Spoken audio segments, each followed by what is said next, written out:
परमात्मा पाप कर्म दंड को भी काट सकता है। अभी तक जिस भी संत व महापुरुष से मिले, उन्होंने यही बताया कि पाप कर्म फल भोगने से ही समाप्त होगा। वो प्रभु कौन है जो पाप कर्म को काट देता है, वो काल के बंधन से छुड़वा देता है? उसका क्या नाम है, पूजा की विधि क्या है? कृपया अवश्य सुनिए जगत गुरु तत्वदर्शी संत रामपाल जी महाराज के अमृत वचन। वो कवियों की तरह आचरण करता है और एक प्रसिद्ध कवि की भी उपाधि प्राप्त करता है। लोग कविताओं से बोलने के कारण, कविताओं के माध्यम से, दोहों शब्दावलियों के माध्यम से तत्व ज्ञान प्रचार करने के कारण वो एक कवि, प्रसिद्ध कवियों में से भी एक कवि कहलाता है। लेकिन वो होता है परमात्मा। तो पुण्यात्माओं, इस विधान अनुसार वो परमात्मा अच्छी आत्माओं को मिले, उनको अपने से परिचित कराया, सचखंड लेकर गए सतलोक में, जहाँ भगवान रहता, जहाँ हम रहा करते थे, और फिर वहाँ से वापस छोड़ा। उन महापुरुषों ने फिर परमात्मा का आंखों देखा हाल बताया। उनमें से कौन कौन है वो पुण्य भागी? आदरणीय धर्मदास साहिब जी, आदरणीय मलुकदास साहिब जी, आदरणीय नानक साहिब जी जो सिख धर्म के प्रवर्तक हैं, आदरणीय दादू साहिब जी, आदरणीय गरीबदास साहिब जी गांव छुड़ानी जिला झज्जर हरियाणा वाले,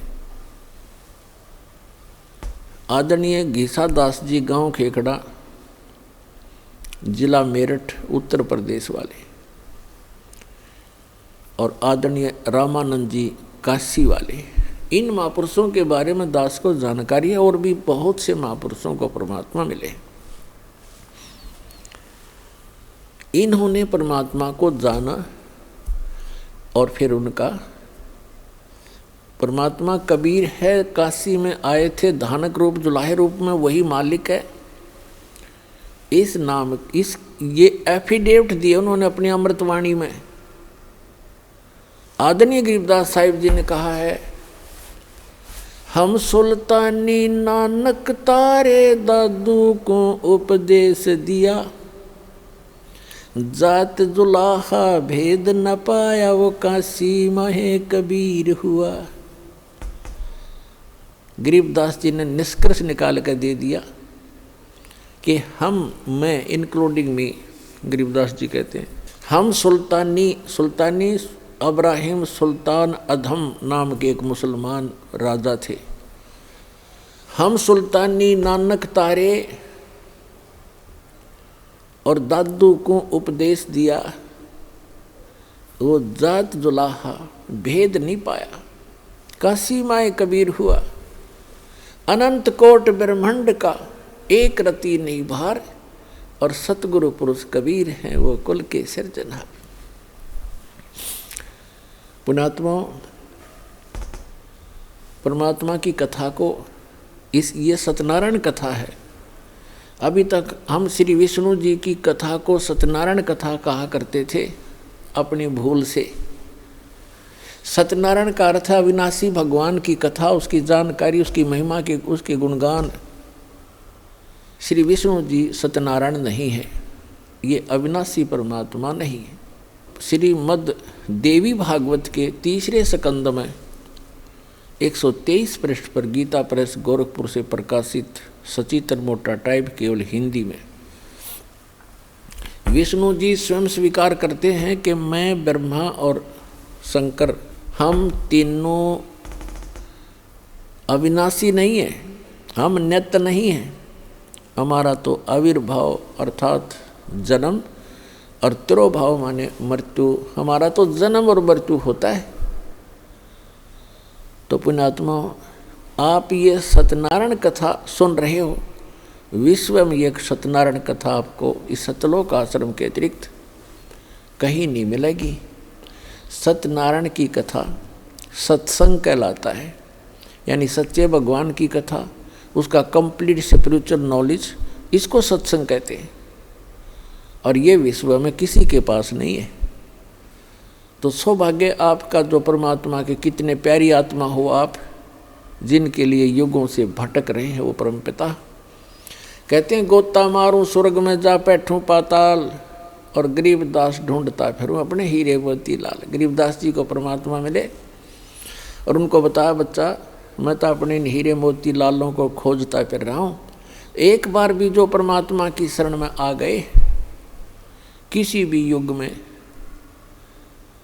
तो पुण्यात्माओं उन आत्माओं को परमात्मा पार करके छोड़ देगा, समय चाहे कितना ही लग जाओ।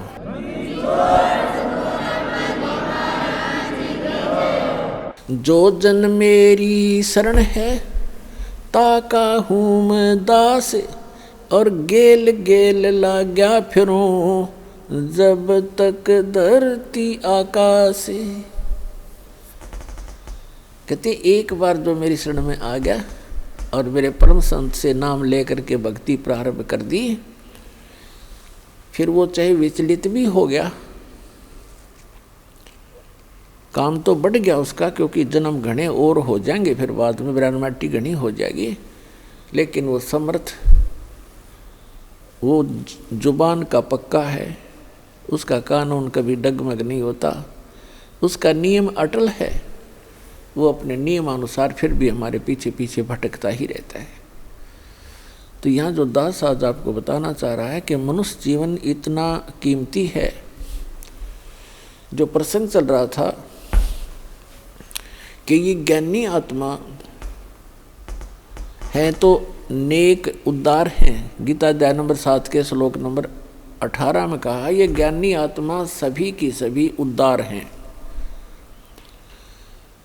लेकिन ये इनको तत्वदर्शी संत न मिलने से ये मेरे वाली अनुत्तम अश्रेष्ठ गति में ही स्थित रहे।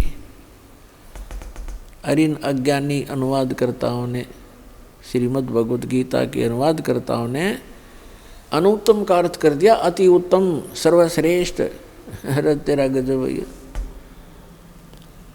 बैड, अंग्रेजी के अंदर एक बैड शब्द है, बैड, और कहीं भी लिखा हो, छोटा सा बालक भी बता देगा बैड माने बुरा, खराब, अश्रेष्ठ। और बैड का अर्थ कोई गुड कर देता है, वेरी गुड कर देता है, तो वो महामूर्ख व्यक्ति है। बैड शब्द कहीं पर भी लगा हो उसका अर्थ बैड ही होगा, बुरा ही होगा। तो पुण्यात्मा सौभाग्य आपका, दास को यह बुद्धि दी उस परम पिता कबीर भगवान ने, और आपको ये तत्व ज्ञान प्राप्त हुआ। प्रसंग चल रहा है कि वो क्या बताना चाहता है गीता ज्ञानदाता,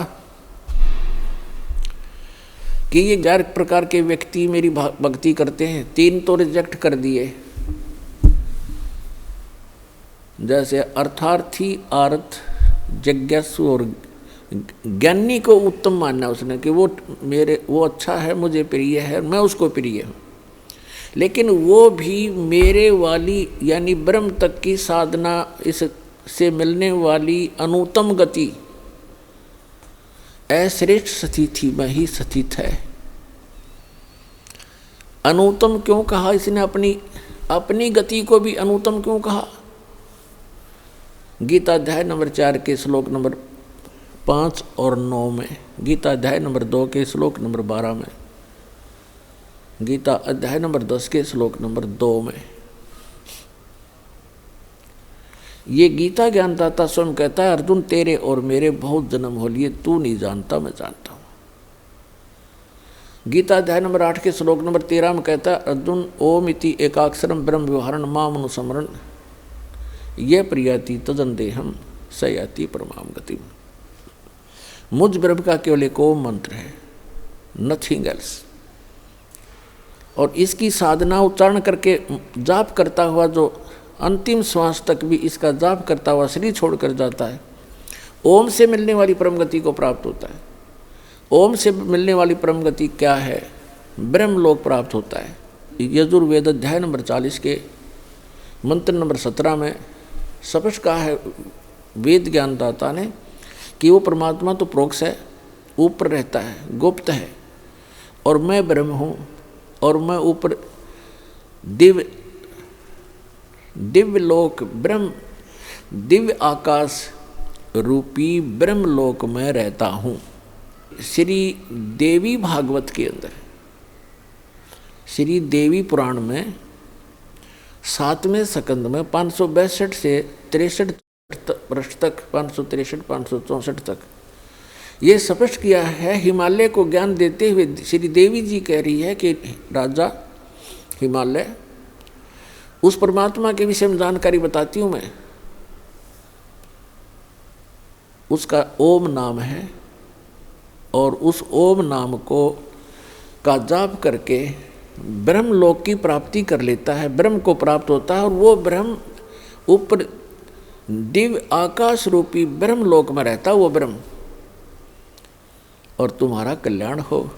ओम नाम का जाप करो, ब्रह्म पाने का उद्देश्य रखो, वो ब्रह्मलोक में रहता है वो ब्रह्म। तो पुण्यात्मा, ओम नाम के जाप से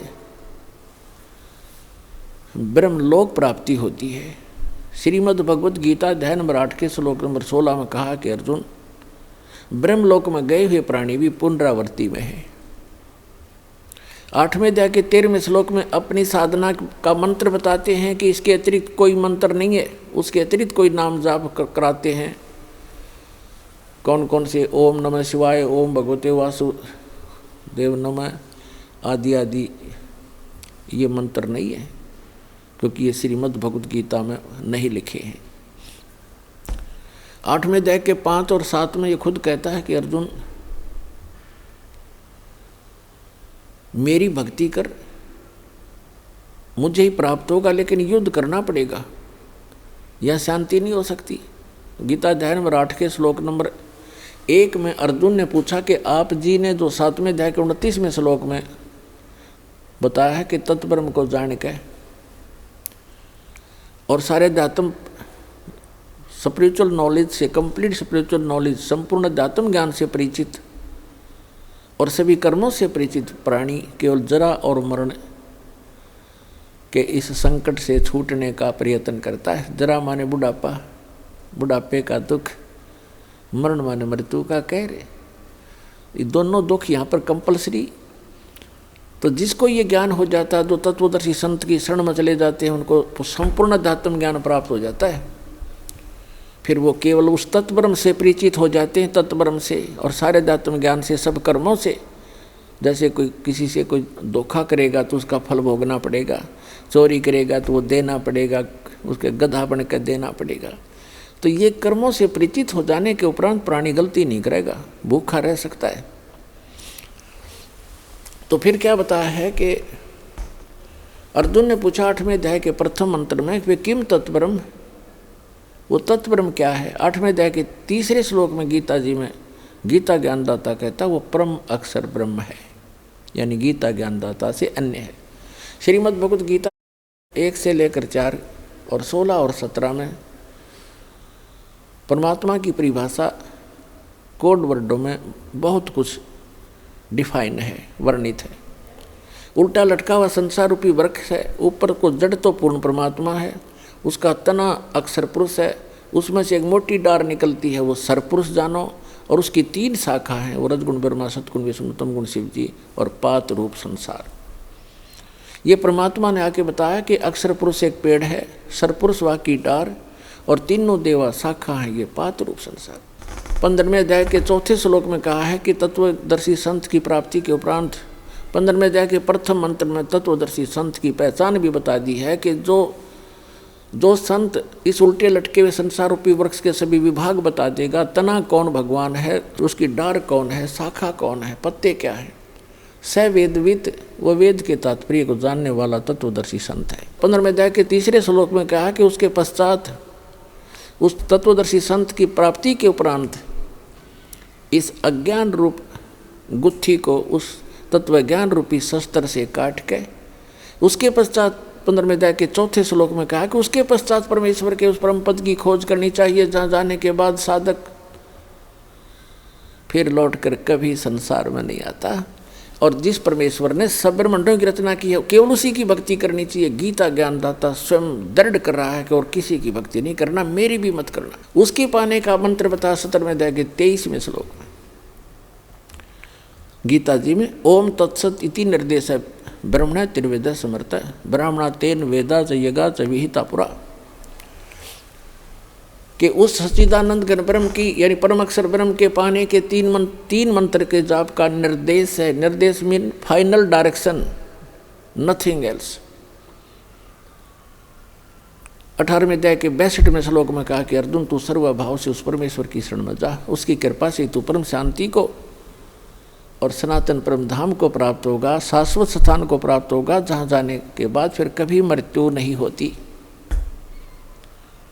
श्रीमद् भगवद गीता अध्याय नंबर 8 के श्लोक नंबर 5 और 7 में तो अपनी साधना बताता है कि मेरी भक्ति कर मुझे प्राप्त होगा, युद्ध करना पड़ेगा, और युद्ध करना है वहाँ शांति नहीं।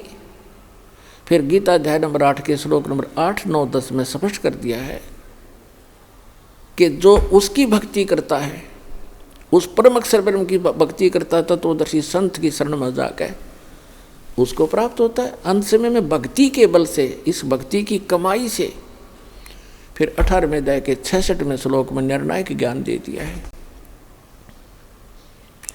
उसमें कह दिया कि सर्वधर्मान परित्यज माम एकम शरणम व्रज अहम तवा सर्व पापे भयमोक्षामि मा शुच। गीता ज्ञानदाता कहता है कि यदि तूने उस परमेश्वर की शरण में जाना है, जाने के बाद फिर लौट कर नहीं आना है, शाश्वत स्थान को प्राप्त करना है, तो मेरे सतर की जितनी पूजाएं हैं वो मुझे छोड़ दे। ओम नाम का जाप, ये 500 यज्ञ हम इस काल के सतर की करते हैं, ताकि इसका ऋण देकर इसके यहाँ का, क्योंकि हम इसके होटल में रह रहे हैं, इसका कर्जा हम पर चढ़ रहा है। पहले हम क्या गलती करते रहे, ऋषि बनकर ओम नाम का जाप करते, यज्ञ करते कराते हम ब्रह्मलोक में चले जाते। वहाँ इसका होटल है, वहाँ 25% चार्ज लेता, हमारे से सुविधा सारी दे देता, नाचने गाने सारे गंदे कर्म जो कहीं पृथ्वी पर ना उपलब्ध हों वहाँ होते हैं, और उसको ये स्वर्ग कहा करते, महास्वर्ग। हम अपनी पूंजी को वहाँ नाश करके और फिर पाप भी भोगते, और फिर 83 लाख योनियों भोगते, और यहीं धक्के खाते रहे। अब हम इस पूंजी को नष्ट नहीं करेंगे, अपनी जो भक्ति करें, हम इसको दे देंगे ब्रह्म को। इस श्वास के सतनाम में दो अक्षर का मंत्र है, एक ओम है, एक तत्, और सार नाम के अंदर फिर ये तीनों इकट्ठे हो जाते हैं। तो हम जो ओम नाम के जाप की कमाई इसको दे देंगे, ये ब्रह्म की है। ये स्वयं भी कहता 18वें अध्याय के 66वें श्लोक में, सर्वधर्मान परित्यज माम एकम शरणम व्रज, मेरे सतर के सभी पूजाएं, जो मेरे सतर की भक्ति है वो धन मुझे दे दे, नू का नू, फिर मैं तुझे सब पापों से मुक्त कर दूंगा, और फिर तू उसकी शरण में जा, मुझे कोई ऑब्जेक्शन नहीं। अब जैसे हमने किसी का कर्ज ले रखा हो और वो कहेगा भाई तुझे जब छोड़ूंगा तो मेरा कर्ज दे देगा, तो हम इसका कर्ज दे देंगे, छोड़ेगा, छोड़ना पड़ेगा इसको। तो स्वयं भी अपना वायदा करता है। तो इसके सतर की जो भक्ति है, हम त्रिकुटी पर जाकर परमात्मा आपके साथ होगा इस दास के रूप में, और आपके सारे अकाउंट कराएगा।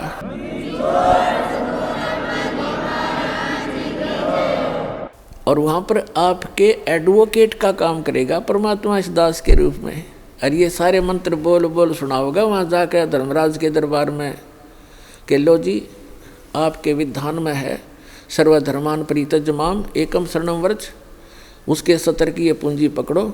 फिर वो बोलते नहीं, उनको विवश होकर के वह पूंजी जमा करनी पड़ती है, क्योंकि लीगल एडवाइजर साथ होता है, वो होता है भगवान खुद ही, और उनको मालूम हो जाता है। तो इस प्रकार पुण्यात्माओं, किसी भी ऑफिस में आप जाते हो और आपका एडवोकेट साथ हो, तो वो आधे वैसे डिप्रेस हो जाते हैं कि जानकार आदमी है, वो को अटपट करोगे तो तुम्हारी फिर बात बिगड़ जाएगी। तो इसलिए गुरु की आवश्यकता आपको अंतिम श्वास तक पड़ेगी, और गुरु पूरा हो, पूरा गुरु हो, उस परमात्मा से परिचित हो, उसका कृपा पात्र हो, तो वो दास है इस पृथ्वी पर आज के दिन, और ये अपना डगमग ना होना। तो प्रसंग चल रहा था, वहीं आते हैं फिर 8वें अध्याय के 8, 9, 10 में कहा कि उस भक्ति के बल से तू उस परमात्मा की शरण में, जो उसकी भक्ति करता उसके पास चला जाएगा। और 8वें अध्याय के 5 और 7 में कहा कि मेरी भक्ति करेगा तो मुझे प्राप्त होगा, इसमें कोई शंका नहीं। अपने आत्मा जो प्रसंग चल रहा था, हम फिर आते हैं 7वें अध्याय के 18वें श्लोक में गीता जी में। इसमें इसने बताया कि मेरी साधना जो करते हैं वो भी अनुत्तम घटिया गति में सचित हैं। कैसे हैं? जैसे एक चुनक नाम के ऋषि थे, वो ज्ञानी आत्मा थे, घर त्याग दिया, बाल बच्चे त्याग दिए और जंगल वेदों को पढ़ा, यही मार खा गए, इनको गुरु नहीं मिले। और परमात्मा आए, जैसे कबीर परमात्मा थे और सिंपल भाषा बोला करते, और ये संस्कृत के ज्ञाता थे, मात्राओं मोड़ जे रहे कि कबीर साहब ने तो शुद्ध उच्चारण भी नहीं आता, कबीर साहब संस्कृत नहीं जानते। रस भाषा का काम तो अपने विचारों को दूसरे तक पहुंचाने का है, चाहे वो मात्रा गलत भी हो और चाहे उच्चारण गलत भी हो। समझ जाता आदमी, जब बुद्धिमान होगा संकेत समझ लेते। उसके उनके पास पावर थी। जैसे एक हरियाणा के मुख्यमंत्री अंगूठा छाप थे, और वो किसी गांव में गए, गांव वाले कहने लगे कि मुख्यमंत्री जी, हमारे यहाँ सड़क नहीं है, हमारे गांव में ये डिग्गी पानी का वाटर सप्लाई भी ना कहनी आओ थी उन्होंने, डिग्गी को नहीं पानी की। तो वहाँ सारे के सारे विभाग खड़े थे, चीफ इंजीनियर तक, डीसी और कमिश्नर तक। उसने कति ना शुद्ध हिंदी जाना था, ना अंग्रेजी बोल जानता था मुख्यमंत्री। उसने कहा रे उरे ना, ओ डीसी क्या नाम है तेरा रे, चीफ इंजीनियर के कहने, उरे ना ऐसे कर, यहाँ से लेकर अठैत लेकर बठैता ही इनकी सड़क बना दे। उन्हें इंग्लिश भी बना ली उसकी, अठैत बठै की, हर नक्शा भी तैयार कर लिया। तीसरे दिन काम शुरू हो गया। तो पुण्यात्माओं तो ये बकवास करते हैं ना, रामपाल ने संस्कृत नहीं आती, फलाना नहीं आता, ये तो वही हैं नकली। दास के पास वर्ड पावर है उस परमात्मा की दी हुई। जिस भी शब्द से बोलूँगा परमात्मा खूब जान लेता है और आपके सारे काम करेगा, मेंट नहीं लगेगी।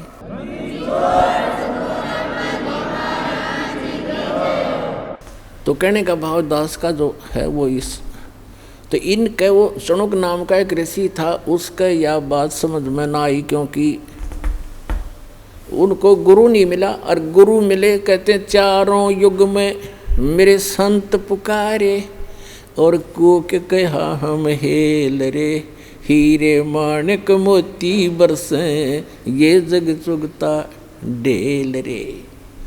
परमात्मा कहते हैं हम चारों युग में आका आवाज लगाई, जगह जगह खड़े होकर चौराहों पर,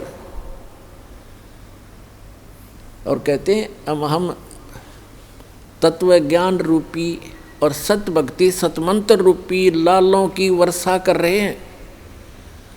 लेकिन ये भोली आत्मा लालों को ठोकर मार के और कौड़ी इकट्ठी करने में, कंकर पत्थर इकट्ठे करने में लगे हुए हैं, जो इनको कोई मूल्य नहीं देंगे। कहते हैं पर भी लेन जात है दुनिया, हमरा ज्ञान किने ना सुनिया। ये जाते हैं वो तालाब में नहाने के लिए, पर भी लेने के लिए, है। और वहाँ उस हमने देखे, ये एक जींद के पास में पिंडारा गांव है, पिंडारा, और उसमें एक जोड़ है तालाब, और उसमें नहाने जाते हैं कल्याण के लिए, उसको पिंडारा तीर्थ कहते हैं। वहाँ देखा हमने ऐसा जल उसका गर्मियों में, उसमें गधा भी ना बढ़े। अरे ये श्रद्धालु उसमें लौटें, थोड़ा सा पानी लेके न्यू करें, वो पानी घना था नहीं, सारे नु ला के कल्याण हो जाएगा, क्योंकि मोक्ष के लिए भटक रही है आत्मा। तो परमात्मा कहते हैं पर भी लेन जात है दुनिया, हमरा ज्ञान किन्हें ना सुनिया। तो परमात्मा आके बताया करते, तो वो इनके गले उतरा नहीं। मनु जी का, वशिष्ठ जी का, इनका जो ऋषि पाक रहे थे, संस्कृत भाषा शुद्ध जाने थे, और वो भगवान आने बताने आए थे। चारों युग में आए मालिक। कहते हैं सतयुग में सत सुकृत कह टेरा, त्रेता नाम मुनिंदर मेरा, द्वापर में करुणा में कलाया, और कलयुग नाम कबीर धराया। चारों युग में हम आए। सतयुग में सतसुकृत नाम था परम पिता का, त्रेता में मुनिंदर ऋषि नाम से आए और समझाने की चेष्टा की, लेकिन इन संस्कृत के ज्ञाताओं ने मात्राओं में उलझे हुए हैं,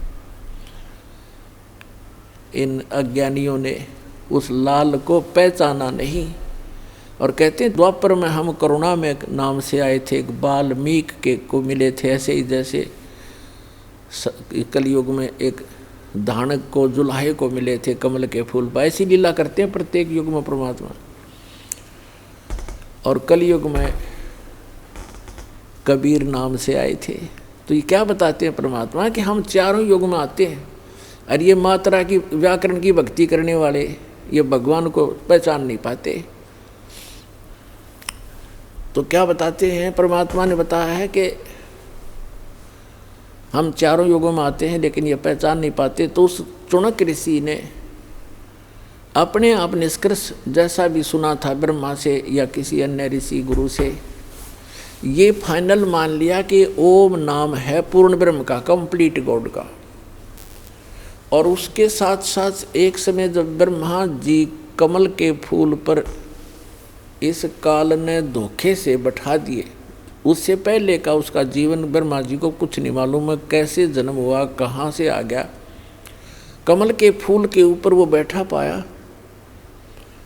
तब उसने सोचा सब पानी ही जल है, अब यहाँ मैं कैसे उत्पन्न हो गया। तो आकाशवाणी कर दी इस काल भगवान सरपुरुष ने, इनके पिता ने क्या कहा कि तप करो तप करो।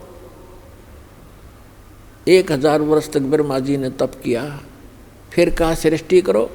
अब उनकी बैटरी चार्ज कर दी सिद्धियों से, तब से सिद्धियाँ आती हैं, और सिद्धियों से यहाँ के जंतर मंत्र इसी को इन्हीं खिलौनों से खेल कर प्रसन्न है। उसमें सिद्धियाँ आ गई तप करने से, और उसको फिर ये ब्रह्मा की पदवी दे दी, जिसके अंदर ऐसा गुण भर रखा था। इन सिद्धियों से और स्पीड से घूमते चलते हैं वो गुण की रेज, ऐसी टेक्निक है इसकी, आध्यात्मिक टेक्निक। तो कहने का भाव ये है कि ब्रह्मा जी ने गलती से उस आकाशवाणी को भी पूर्ण परमात्मा का आदेश मान लिया, और वही सभी ढंढोरा पीट दिया अपने वंशजों को, इन ब्राह्मणों को या ऋषियों को। तो फिर क्या हुआ कि पूरे के पूरे ऋषियों में एक ये लोक वेद बन गया कि भगवान की आकाशवाणी है तप करो। और वेदों में कहीं तप नहीं लिखा, ना गीता में। जो तप करते हैं उनको तो दुष्ट लिखा है 17वें अध्याय के 5 और 6, 7 मंत्र में गीता जी में, कि जो शास्त्र विधि को त्याग कर जो मनमाना घोर तप को तपते हैं, वो दुष्ट लोग मुझे भी दुखी करते हैं, और जितने भी कमलों के अंदर बैठे हुए जो देव हैं उनको भी दुख देने वाले होते हैं, उनको राक्षस समझना। लेकिन यह बुद्धि इनका काम करी नहीं, इन्होंने तप वहाँ से ले लिया। ओम नाम का जाप यजुर्वेद अध्याय नंबर 40 के मंत्र नंबर 15 से सेलेक्ट कर लिया, कहीं की ईंट और कहीं का रोड़ा। अब टुणक ऋषि ने साधना शुरू की, जैसे ये करते ही रहे हैं। और गीता अध्याय नंबर 11 के श्लोक नंबर 32 में ये कहता, अर्जुन मैं काल हूँ और सबको नष्ट करने के लिए प्रवृत्त हुआ हूँ। 11वें अध्याय के 47-48 में इसने कहा कि अर्जुन ये मेरा वास्तविक रूप है, मैं ऐसा हूँ, ये है मेरा स्वरूप, और इसके दर्शन तेरे अतिरिक्त पहले किसी ने नहीं किए, ना आगे कोई कर सकता, और ना कोई जप से, ना तप से, ना वेदों वर्णित विधि से, ना कोई किसी यज्ञ से मेरे दर्शन, इस रूप के दर्शन नहीं कर सकता, अर्थात ब्रह्म प्राप्ति नहीं हो सकती। और इन्होंने ओम नाम का जाप जपया, वो इस ब्रह्म का सरपुरुष का ही है। 8वें अध्याय के 13वें श्लोक में गीता जी में स्वयं कहता है, ओम इति एकाक्षरम ब्रह्म विहरण माम अनुस्मरण यह प्रयाति तदंदेहं स याति परमाम गतिम। तो इन्होंने इस ओम नाम का जाप किया, और ये 11वें अध्याय के 47-48 में इनका अकल काम करी नहीं। गीता जी में यूँ कहता है, मेरी प्राप्ति, मेरे इस रूप का दर्शन, अर्थात मेरी प्राप्ति, ब्रह्म प्राप्ति, न वेदों वर्णित विधि से, न जप से, न तप से, न किसी यज्ञ से किसी प्रकार भी नहीं हो सकती। तो जिस कारण से इन्होंने हठ योग भी किए, ओम नाम के जाप भी किए, समाधिस्थ भी हुए। तो ये कैसा करता है, ये जैसे कोई भी साधक साधना करने लगा, उनको मिसगाइड करने के लिए किसी को तो शंकर भगवान के रूप में दर्शन दे दिए, अपने पुत्र के रूप में, तो उस ऋषि ने मान लिया कि ये जो शंकर भगवान है ये काल का पुत्र है, तमोगुण, ये ताम इनके पास रहता है ऋषियों के। तो उन्होंने मान लिया ये है भाई परमात्मा। मैंने समाधि ला कर खूब देख लिया, समाधि दशा में मुझे इसके दर्शन हुए। और वो दिखा था काल, उसने कस प्रतिज्ञा कर रखी है कि मैं अपने वास्तविक रूप में कभी किसी को दर्शन नहीं दूंगा। गीता अध्याय नंबर 7 के श्लोक नंबर 24-25 में स्पष्ट कर रहा है कि ये मूर्ख जन समुदाय मुझ अव्यक्ति को अव्यक्तम को व्यक्तिम आपनम मनन्ते अबुधा। मैं अव्यक्त रहता हूँ, अपनी योग माया से छुपा रहता हूँ, कभी किसी के समक्ष नहीं आता। ये मेरा अटल घटिया नियम है, अविनाशी नियम है।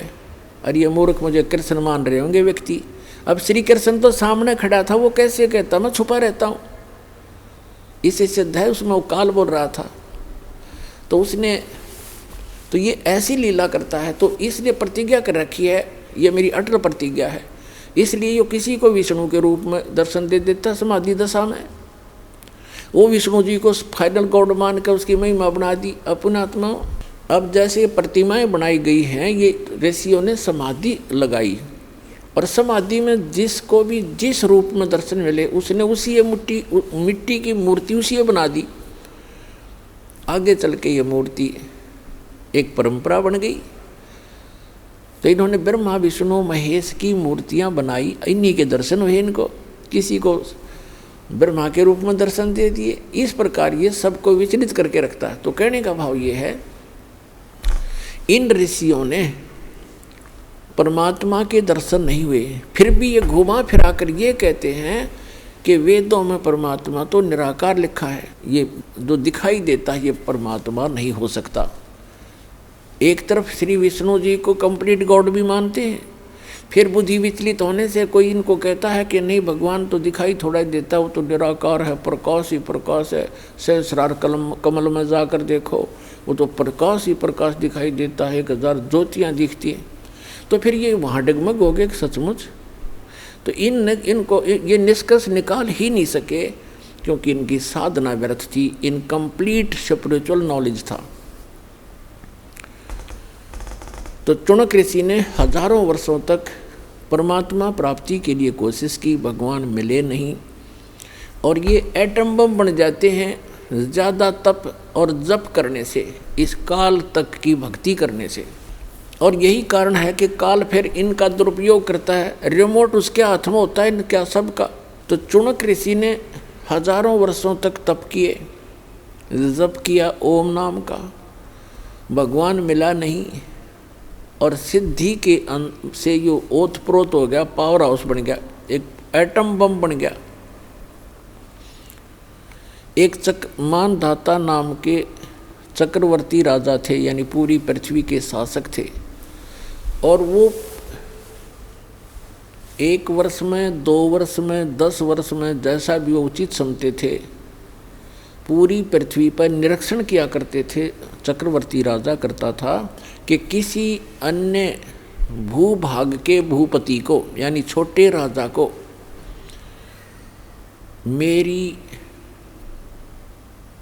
मेरी प्राधीनता अस्वीकार तो नहीं होगी है। तो उसके लिए वो क्या करते थे, एक राजा का पर्सनल हॉर्स होता था, अपना घोड़ा निजी, उसके गले में एक पंपलेट लगा दिया करते थे। उसके साथ सैकड़ों हजारों की संख्या में सैनिक चल पड़ते थे। राजा का घोड़ा प्रत्येक छोटे राजाओं के राज्य में से गुजरता जाता था। उसके ऊपर लिखा होता था उस पंपलेट पर कि राजा मानधाता चक्रवर्ती का घोड़ा है, राजा के पास 72 अक्षौणी सेना है। अक्षौणी का वैसे उसका अलग से डिटेल होती है, लेकिन हम सिंपल सा मानकर चलते हैं, 72 करोड़ मान कर चलो। राजा के पास 72 करोड़ सेना है, और जिस भी राजा को राजा की प्राधीनता अस्वीकार हो, घोड़े को पकड़ ले और बांध ले और युद्ध के लिए तैयार हो जा। तो वो घोड़ा जब लेकर जा रहे थे सैनिक, चुनक ऋषि की कुटिया रास्ते में थी। रास्ते में चुनक ऋषि ने पूछा भी कहाँ जा रहे हो सैनिक? उन्होंने कहा बाबा जी हम कोई काम जा रहे हैं। वो चले गए। वापस जब आए तो भी उसी रास्ते से आए, वो सारी पृथ्वी पर घूम गए। उस शहर में एंट्री का वही रास्ता था उनका। उस ऋषि ने फिर पूछा, भी सैनिकों कहाँ गए थे, इस घोड़ा खाली क्यों है, सब पर सवार हैं लेकिन इस घोड़े पर कोई असवार नहीं है, क्या कारण है? तब उन्होंने बताया कि ऋषि जी ऐसे ऐसे मानदाता चक्रवर्ती राजा का घोड़ा है और इसके ऊपर कोई बैठ नहीं सकता, इसके गले में लिखा है ऐसे ऐसे, और हम सारी पृथ्वी पर घूमकर आए हैं राजा के ये देखने के लिए। राजा ने एक परीक्षण किया है कि कोई उसकी पराधीनता अस्वीकार तो नहीं कर रहा है, हम ऐसे गए थे। तो उस ऋषि ने देखो रिमोट काल के हाथ में बम बना लिया, पहले तो वो गलत साधना करवा के चुनक ऋषि से, रिमोट उसके हाथ में। अब ये मन कौन है? ये मन एलिमेंट है, उस काल का एक अंश है, आत्मा उस दयाल की अंश है। अब देखो ऋषि के मन में उसने रिमोट से ऑन कर दिया, ऋषि के मन में आ गया कि भी राजा तो अपने आप को बड़ा अहंकारी हो गया है, इसको इतना अभिमान हो गया, इसका अभिमान ठीक करना चाहिए। अब ऋषि ने कहा कि सैनिकों, यदि मैं तुम्हारे राजा का युद्ध स्वीकार कर लूं तो क्या हो? तो सैनिक ही होते हैं, सूरवीर होते हैं, उनके बोलने की शैली भी कड़क होती है। वो कहने लगे, रे कंगले, तेरे दाने खाने को नहीं, अपनी जपले माला चुप करके हैं, और युद्ध करेगा तो मानदाता चक्रवर्ती के साथ, तेरी क्यों सामत आई है? बदले अपनी माला, बदले। अब ऋषि जी का और दूना दुख हो गया कि इसके सैनिक इतने अभिमानी हैं, तो राजा तो पता नहीं क्या होगा, इसको सेट करता हूँ।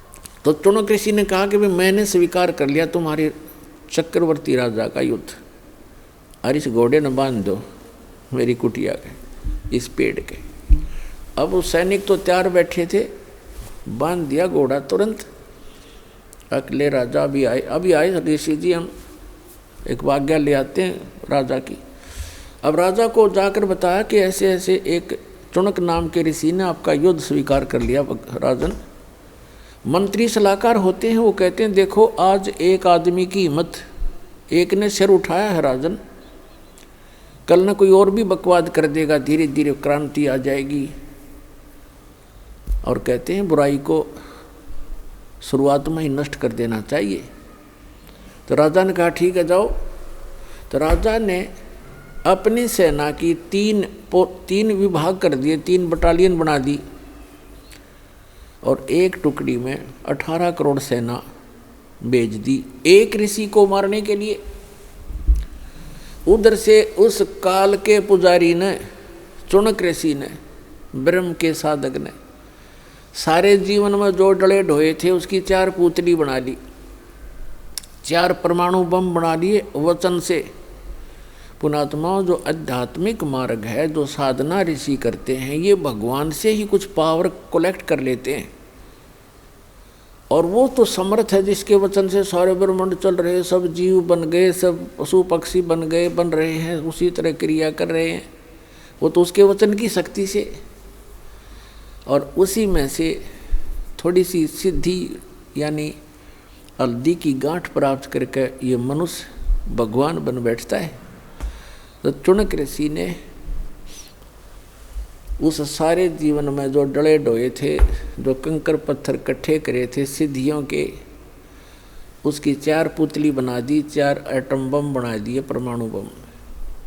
एक पुतली छोड़ दी, उसके इतने टुकड़े हो गए एक पुतली के, और उस 18 करोड़ सेना का सेकंडों मिनटों के हिसाब में नाश कर दिया, कत्लेआम कर डाला। राजा ने दूसरी टुकड़ी भेज दी, ऋषि ने अपना दूसरा परमाणु छोड़ दिया, 72 करोड़ सेना का नाश कर दिया उस काल के पुजारी ने। अब गीता अध्याय नंबर 7 के श्लोक नंबर 18 में गीता ज्ञानदाता कहता है, ये ज्ञानी आत्मा है तो उदार अच्छी आत्मा है, चले थे भगवान पाने के लिए, लेकिन ये मेरे वाली अनुतम अटल अनुतम, यानी मेरे वाली ही अनुतमाम अति घटिया, गति में स्थित रहे। अब देखो, चुनक ऋषि ने 72 करोड़ सेना का नाश कर दिया। पुण्यात्माओं, चाहे कोई तीर तो मार दे, कोई तलवार से काट दे, कोई गोली लाठी तो मार दे, पत्थर तो मार दे, उसको उतना ही पाप लगता है। और चाहे कोई वचन से मार दे, उसका वो हथियार है तो वो उतना ही अपराधी है जितना कि गोली से मारने वाला होता है। अब पूरी पृथ्वी पर चुनक ऋषि की महिमा होगी, लेकिन उस कमबख्त ने ये नहीं पता, तेने तो अपने भविष्य में बबुल बिजली। अब यहाँ परमात्मा कहते हैं 72 अक्षौणी अक्षय करी, चुनक ऋषि स्वर एक, ये दे धारे जोरा फिर ये सभी काल के वेख। ओए होए, सूक्ष्म वेद में बताया परमात्मा ने कि 72 अक्षौणी अक्षय करी, 72 अक्षौणी का नाश कर दिया, उस चुनक ऋषि स्वर एक। पुण्यात्माओं, ये सूक्ष्म वेद की वाणी कोई बालकों की नहीं है। ये इतना गूढ़ रहस्य छुपाए हुए हैं अपने अंदर। ये इन आज तक के ये कबीर पंथीर फलाने इन रोज पढ़ते थे, गरीबदासी, इनका कख भी समझ में नहीं आया। चुनक ऋषि स्वर एक, ऋषि स्वर जैसे मुनि मुनिवर, ऋषि ऋषिवर, ऋषिश्वर यानी ऋषियों में श्रेष्ठ, उन श्रेष्ठों में भी श्रेष्ठ, परम श्रेष्ठ ऋषि। उस परम श्रेष्ठ ऋषि के ये काले कर्म है, ये कर्तव्य है काले कारनामे। क्या बताते हैं कि 72 अक्षौणी अक्षय करी, चुनक ऋषि स्वर एक। उस अकेले ने 72 करोड़ का नाश कर दिया। और फिर बताते हैं दे धारे जोरा फिरे, जोरा माने मौत, क्या ये चलती फिरती मौत है तुम जिनको ऋषि कहा करते थे। ये दे धारे जोरा फिरे, जोरा माने मृत्यु, ये सभी काल के भेख। एक दुर्वासा नाम के ऋषि थे, ऐसे सिद्धि ये काल की साधना करके ओम नाम तक की, और ये भी सिद्धि युक्त हो गए। एक बार श्री कृष्ण जी के पुत्र प्रद्युम्न सहित और कुछ अन्य यादवों ने जाकर उस दुर्वासा ऋषि के साथ मजाक कर दिया, एक गर्भवती लड़की का सांग बना लिया, प्रद्युम्न को गर्भवती लड़की जैसा स्वांग कर लिया, उसके पेट पे एक कढ़ा बांध लिया, छोटा सा कढ़ा, जैसे छोंक छाँक लान की हुआ कर कढ़ाई सूखी सब्जी बनाने की, और ऊपर का कपड़ा लपेट दिया, लोगड़ लगा दिया, बांध दिया, और लड़कियों वाले वस्त्र पहना कर ले गए। एक उसका नकली पति बना लिया।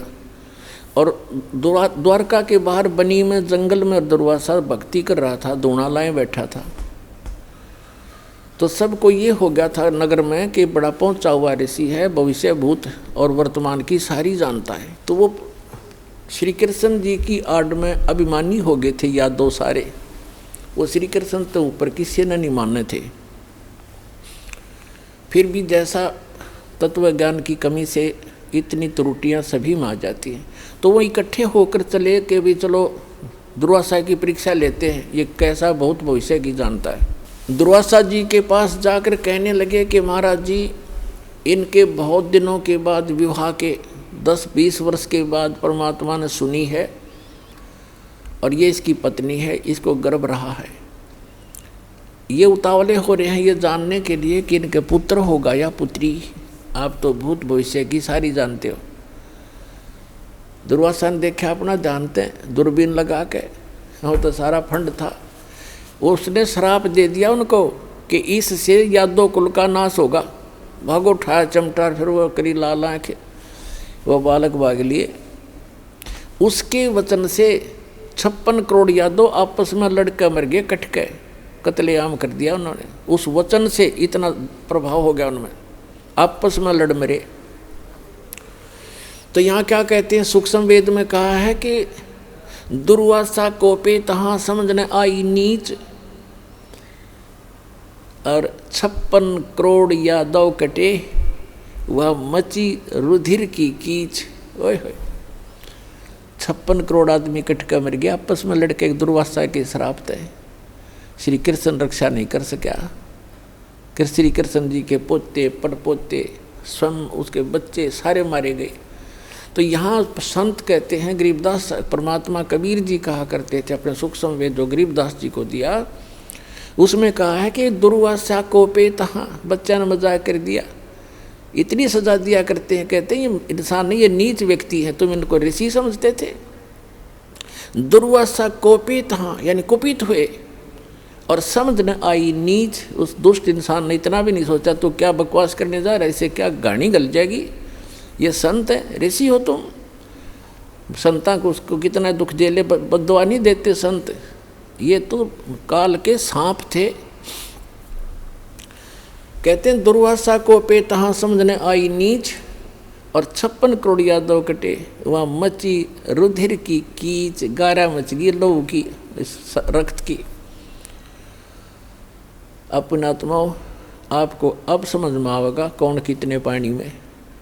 तो इसके विषय में कहा करते डंब करें डूंगर चढ़ें, सूक्ष्म वेद में कहा है डंब करें डूंगर चढ़ें। डंब माने पाखंड, लोग दिखावा धूना ला कर बैठेंगे ऊंचे से स्थान पे, दुनिया दूर तो देखो महात्मा तपस्या कर रहा है, फिर उसका चढ़ावा शुरू हो, उसका दूध पानी शुरू हो जा। कहते हैं डंब करें डूंगर चढ़ें, अंतर जीनी झूल, और जग जाने दुनिया जाने यो भक्ति करे, ये बोवन सूल बबूल, ये तो अपने भविष्य में की करके कांटे बीज रहे। अब जो चुनक ऋषि था उसने जो 72 करोड़ सेना मार दी उस राजा की, बेमतलब बकवास करी। ऋषि का अपना अलग से फील्ड है, साधक का, राजा का अपना फील्ड है, वो अपना काम करे, ऋषि अपना करे। ठीक है, कोई आवे तो सलाह अच्छी दे, ना हो तो भाई वो अपने काम में लगा रहे। या के बकवाद भाई उसने कहने थी बुद्धि ठिकाने करूँगा, अपने कर्म बिगाड़ दिए। जो थोड़ी बहुत वह पूंजी इकट्ठी करी थी उसमें पेंचर कर लिया, सारे जीवन का नाश कर। अब क्या होगा, इतना कुछ करने के बाद भी इनके कुछ भक्ति, तो उसके बाद भी भक्ति की वो अंश शेष रह जाते हैं, उसके कारण जाएगा ब्रह्मलोक में ओम नाम के जापते, वहाँ अपनी पूंजी नाश करके फिर पृथ्वी पर जन्म लेगा ये, और पृथ्वी पर फिर मनमाने राजा भी बन जा पूरी पृथ्वी का। इतनी तपस्या इतनी साधना हो जाती है इनकी,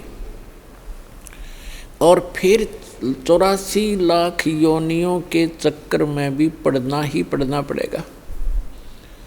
जब इसका 84 लाख योनियों में कष्ट उठाने का नंबर आवेगा, जब ये कुत्ता बनेगा ये चुनक ऋषि, और इसके सिर में जख्म होंगे, कीड़े पड़ेंगे, और वो कीड़े जो 72 सोनी सेना मारी थी इसने चूट चूट कर खाएंगे। तो पुण्यात्माओं परमात्मा के सद्यात्म ज्ञान से आपको पता चलेगा, जैसे गीता अध्याय नंबर 7 के श्लोक नंबर 29 में कहा है कि तत्वदर्शी संत जब मिल जाएगा वो व्यक्ति तत्ब्रह्म से परिचित हो जाते हैं, संपूर्ण अध्यात्म ज्ञान से, सभी कर्मों से परिचित हो जाते हैं उस तत्व ज्ञान में। ऐसा ज्ञान है। देख कौन कितना बड़ा मुकदमा मोल ले लिया चुनक ऋषि ने बगैर ज्ञान के। ऐसे अग्नि में हाथ डाल देते हम अपने आत्माओं। परमात्मा कहते हैं तुमने उस दरगाह का, तुमने उस सच्चे दरबार का मैल नहीं देखा और धर्मराज के तिल तिल का लेखा। उस सच्चे परमात्मा के आदेश से धर्मराज यहाँ का जो चीफ जस्टिस है 21 ब्रह्मांड, एक ब्रह्मांड का, कहते हैं वो एक मासा कम नहीं कर सकता, तिल की वृद्धि नहीं कर सकता, वो उसको सब भोगने पड़ेंगे तुमने। जैसे भी सोच भी अगर गलत रखते हो तुम, सोच का भी भोग भोगना पड़ेगा। आपने कर दिया वो तो कहना है क्या है। अब जो प्रसंग चल रहा है,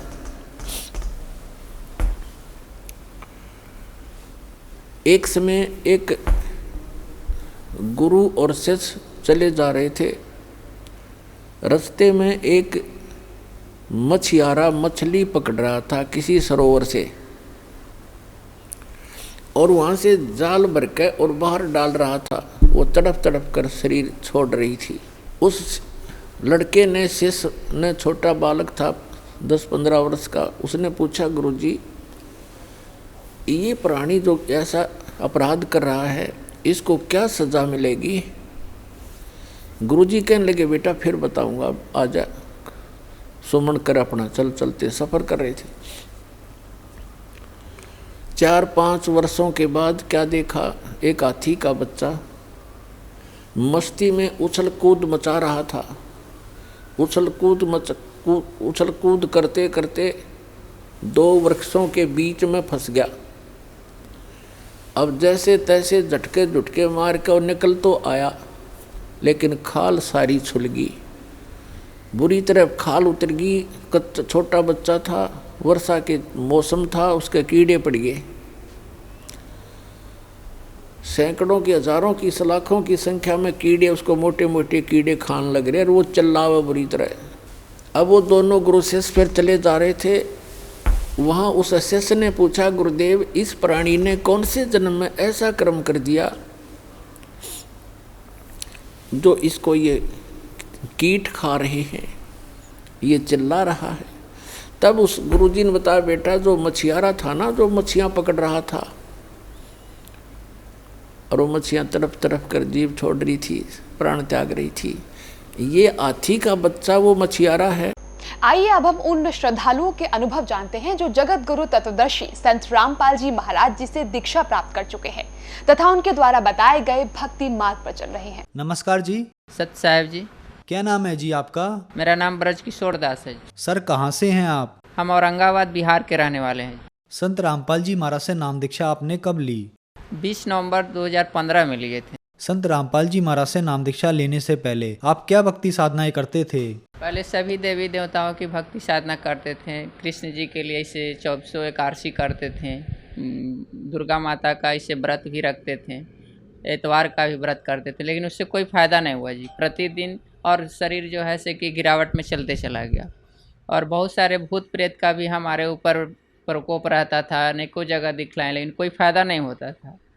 अनेकों जगह भारत के सभी मुख्य जो डॉक्टर होते थे, जैसे बनारस का PMCH पटना का है, दिल्ली एम्स का है, नासिक में भी बहुत सारे, यहाँ तक कि रामदेव स्वामी जी से भी जाकर के वहाँ भी बहुत से योगा वाला भी किए हैं और उनका भी दवा खाएं, लेकिन कोई लाभ नहीं हुआ जी। डॉक्टर लोग ने यहाँ तक भी बता दिया कि अब यहाँ इंडिया में इससे ज़्यादा कोई आपके लिए जांच का सुविधा नहीं है, आप विदेशों में जा सकते हैं। लेकिन हम लोग गरीब परिवार थे, वहाँ जाने में सक्षम नहीं थे। रविशंकर जी थे, उनसे भी हम 98 से 2012 तक रहे उनके साथ, लेकिन उनसे भी कई एक बार मिले। वहाँ स्वयं रविशंकर जी भी हमको बहुत सारे माने आशीर्वाद भी दिए, बताए जिस तरीक़ा से, वो सब सारा उनका भी साधना और फॉलो करते रहें। लेकिन हमको पेट दर्द और जो भी शिकायत था बीमारी, उसमें कोई लाभ नहीं हुआ जी। इसके बाद आसाराम जी से भी पटना में एक बार आए थे, तो वहाँ भी गए थे सब मैंने कुछ के कहने और अथी से, तो जाने के बाद वहाँ भी ऐसा लगा कि इनसे शायद ले लेंगे तो हमारा कुछ समस्या का समाधान होगा। लेकिन 1-2 महीना तक उनका भी किए, लेकिन कोई लाभ नहीं हुआ। तो उनका फिर आत्मा स्वीकार नहीं किया। फिर सब पूजा पाठ जितने भी थे सभी गुरुओं को हम त्याग दिए जी। घर में इतना तक भी कहते थे कि कोई जिसे महीना में एक आध बार पूर्णमासी का होता था तो किसी होम जाप करने के लिए, तो हम कहें कि अब हमारा इच्छा नहीं है किसी भी देवी देवता का पूजा करने का। इतना करने के बाद भी हम दिन प्रतिदिन और सेहत खराब होते जा रहा है। एकदम बिल्कुल अंतर दिल से सभी देवी देवताओं को हम पूजा त्याग दिए थे जी। तो फिर क्या कारण बना कि आप संत रामपाल जी महाराज की शरण में आए? सर जी, एक हमारे परिचित के थे, जब हम कुछ दिन गीता जी का अध्ययन करते थे, जब टाइम मिलता था, तो गीता जी के पढ़ते समय में एक परिचित के लोग आए, वो बोले कि से आप गीता जी इतना पढ़ते हैं तो इसमें 2-4 ऐसे प्रश्न पूछें कि गीता जी का किसने उपदेश दिए और उसमें ब्रह्मा विष्णु महेश की पूजा के लिए इस तरह से मैंने बताएं कि नहीं करना चाहिए। तो हमने उनसे कुछ वाद विवाद किए, उन्होंने उसी में दिखाए, तो हमको तो बिल्कुल ही होश उड़ गया कि हम जिसकी पूजा करें उसमें तो इतना सारा चीज़ इसमें वर्जित किया हुआ, उसके लिए मैंने राक्षस बहुत तरह के बुरे शब्दों से नवाजा है। तो उसको देखने के बाद हमको किसी भी देवी देवता में बिल्कुल ही आस्था नहीं रहा। और तब फिर उस ज्ञान गंगा किताब को 1 सप्ताह में पढ़ें। उसमें एक चीज़ हम देखें कि साधना टीवी पर वो सत्संग आता है, तो जगन्नाथ मंदिर के निर्माण के बारे में सत्संग चल रहा था, मालिक के संत रामपाल जी महाराज बता रहे थे।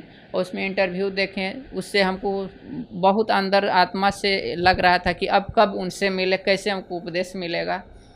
तो उस पर जो पट्टी पर चल रहा था जो नंबर, उसको हम नोट कर लिए और नोट करने के बाद सुबह होते ही हम कॉल लगाएं तो उस समय कॉल पर बोले कि ठीक है जी, आप आ सकते हैं, यहाँ आपको उपदेश मिल जाएगा। जो हमको सबसे फर्स्ट गाड़ी मिली थी, उसी गाड़ी से हम मैंने जनरल टिकट ही लेकर के और रोहतक चले गए और वहाँ जाने के बाद उपदेश लिए। सर, संत रामपाल जी महाराज से नाम दीक्षा लेने के बाद आपको क्या लाभ मिले?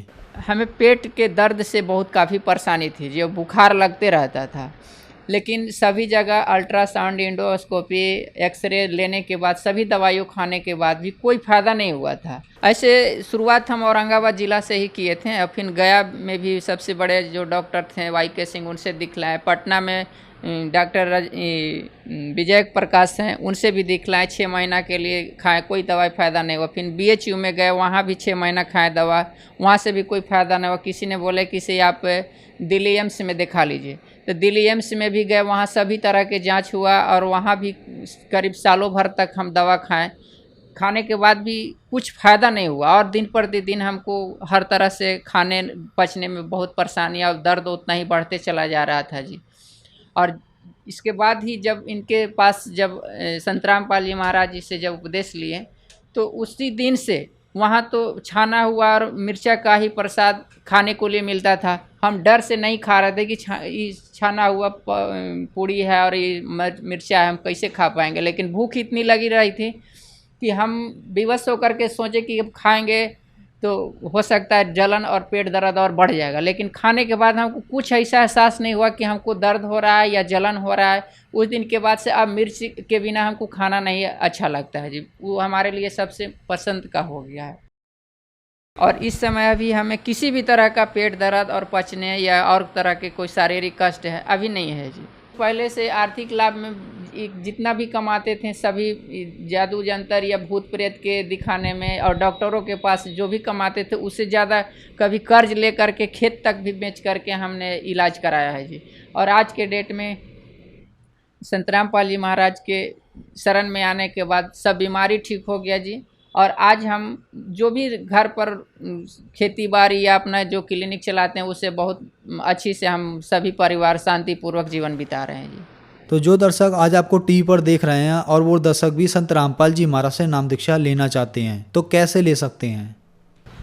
सर जी, हम इसके बारे में यही सभी जनता या सभी व्यक्तियों से प्रार्थना कर सकते हैं कि जो भी किसी भी तरह से प्रेत बाधा या शारीरिक कष्ट या किसी भी तरह के भयंकर से भयंकर बीमारी या जो जिसको असाध्य बीमारी भी कहते हैं जी, वो अगर संत रामपाल जी महाराज से की शरण में आकर के सद्भक्ति अगर करें, तो उनका भी इसी तरह से सभी लोगों को यहाँ आने के बाद सबका इस बीमारी और कष्ट का निवारण होता है। और सबसे बड़ी इस बीमारी से बड़ा है कि जो जन्म मरण का जो चक्कर चल रहा है, जो मोक्ष की बात है, वो और कहीं नहीं, सिर्फ संत रामपाल जी महाराज के अतिरिक्त इस दुनिया में कोई नहीं है जी। पूरे संत जो तत्वदर्शी संत हों जिनसे कि मोक्ष हो, एकमात्र तत्वदर्शी संत रामपाल जी महाराज ही हैं।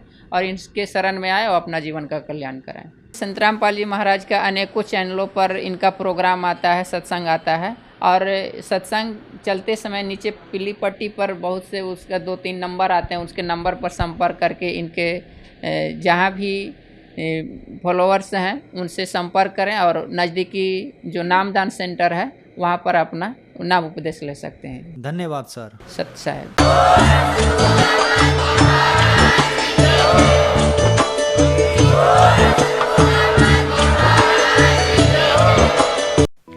आप सुन रहे थे जगत गुरु तत्वदर्शी संत रामपाल जी महाराज के मंगल प्रवचन।